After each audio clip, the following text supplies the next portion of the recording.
Hi everyone. I just wanted to give some information out regarding Proposition 5, which is going to be on the ballot here in November. The City Council just sent out a mailer this week which we just got. It had a pretty long for argument written on it, so the City Council wrote for it, but there was no against argument on it, so here it is. This is a sales tax. It would be an increase in sales tax. It would be 1 cent from every $10 spent in Mapleton that would go towards a recreation, arts, and parks fund. This does, FYI, include internet purchases made and sent to Mapleton addresses.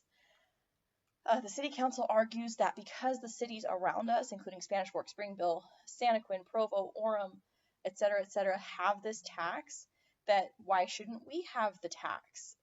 My question is, if all your friends are jumping off a cliff, are you going to jump too? Mapleton is inherently different than any of those other cities, which is why this tax will not work here. Look at Spanish Fork. Spanish Fork is the best example.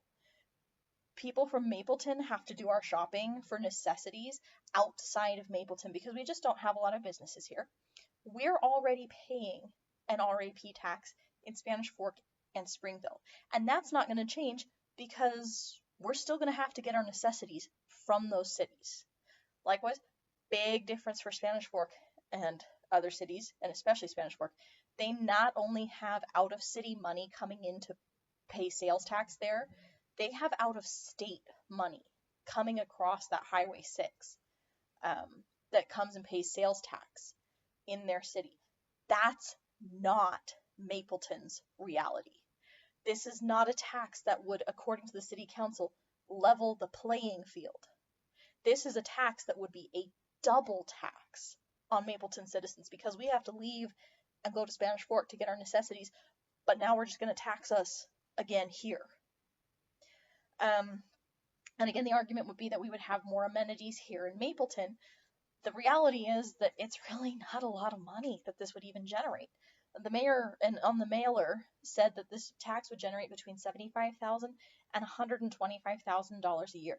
More than I make in a year sounds like a lot of money, but to put it in perspective, the last survey that the City Council sent out cost $12,500.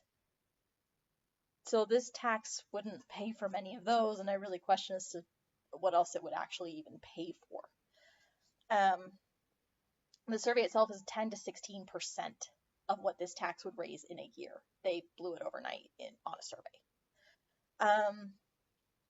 Other thing to put this into perspective, the city manager, really nice guy, had some good interactions with him. On transparentutah.gov, though, if you look up his salary over the last 4 years, and I'm just seeing this data today, so there might be a good explanation for this, but over the last 4 years, the city manager has received a 43% raise. Yeah, there might be a good explanation for that, but 43% seems a little bit excessive to me. This raise alone, not the salary, just the raise, would cover the entire revenue of this tax for a year. Mayor Hakes, why isn't your salary on transparentutah.gov? Also on transparentutah.gov, and by the way, this is a website run by the state auditor's office. It's intended to keep the finances of cities, states, counties, etc. transparent to the citizens. What I found on this website is that Mapleton actually didn't run a deficit last year. They had a $1 million surplus, which is 8 times, if this tax brings in the high number, that is 8 times what this tax would bring in a year. The more I look at this, the more this is just other cities do it. Why don't we do it? It's taxation for taxation's sake.